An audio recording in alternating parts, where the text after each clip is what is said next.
আজ আমি এখানে শেয়ার করব মাটন কষার রেসিপি। তো প্রথমে আমি কড়াইটাকে গ্যাসটাকে অন করে নিয়ে দেন আমি কড়াইয়ে ঢেলে দিলাম সর্ষের তেল। সর্ষের তেল আমি একটু বেশি পরিমাণে দিয়ে ফেলেছিলাম। দেন আমি এখানে আলুগুলোকে ছেড়ে দেবো। আলুগুলোকে কড়া কড়া করে আমি আগে ভেজে নেব।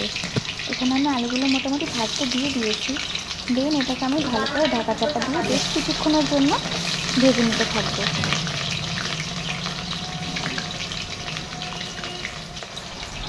তো আলুগুলোর মধ্যে আমি এখানে অল্প পরিমাণে হলুদ এবং একটু লবণ দিয়ে নিলাম। দেন আমি আলুটাকে ভালো করে তেলের মধ্যে নাড়াচাড়া করে এরপর খুন্তি দিয়ে ভালো করে আমি এটাকে নেড়ে চেড়ে নেব, যাতে প্রত্যেকটা আলুর কাছেই তেল পৌঁছায়। দেন আমি এটাকে ঢাকা চাপা দিয়ে বেশ কিছুক্ষণের জন্য এটাকে ভেজে নেব।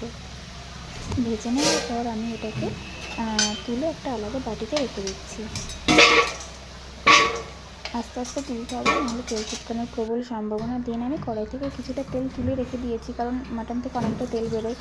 দেন আমি এখানে প্রথমে একটু কালারের জন্য দিয়ে নিলাম অল্প পরিমাণে সামান্য পরিমাণে চিনিটা দেওয়ার পর আমি এখানে এবার দিয়ে নেব বেশ কিছু পরিমাণে গোটা গরম মশলা, লাইক দারচিনি, এলাচ, লবঙ্গ আর অল্প একটু জিরে। তো এটা দেওয়ার পরে প্রচণ্ড পরিমাণে ফাটছিল। দেন আমি এখানে দিয়ে দিচ্ছি বেশ কিছু পরিমাণে পেঁয়াজ। আমি পেঁয়াজটা অল্পই দেবো, কারণ মাংসতে পেঁয়াজ বেশি হলে প্রচণ্ড মিষ্টি মিষ্টি হয়ে যায়। তারপর আমি এখানে কিছু মশলা যেরকম আদা, রসুন বিভিন্ন দিয়ে দিচ্ছি, জিরে, লঙ্কা বাটা। তারপর এটা আমি দিয়ে দিলাম। তারপর মশলা ধোয়া জলটাও দিয়ে দিলাম, কারণ মশলার প্রচুর দাম, বলতে নেই।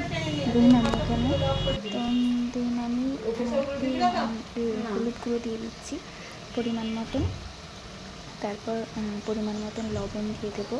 তারপর আমি মশলাটাকে খুব ভালোভাবে কিছুক্ষণ কষিয়ে নেব, যতক্ষণ না এখান থেকে তেল ছেড়ে যাচ্ছে।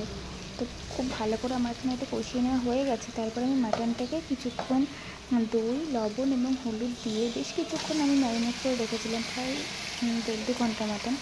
তো দেন এটাকে ফ্রিজ থেকে আমি 8 ঘন্টা বার করে রেখেছি। 2.5 ঘন্টার মতো ম্যারিনেশন হয়েছে।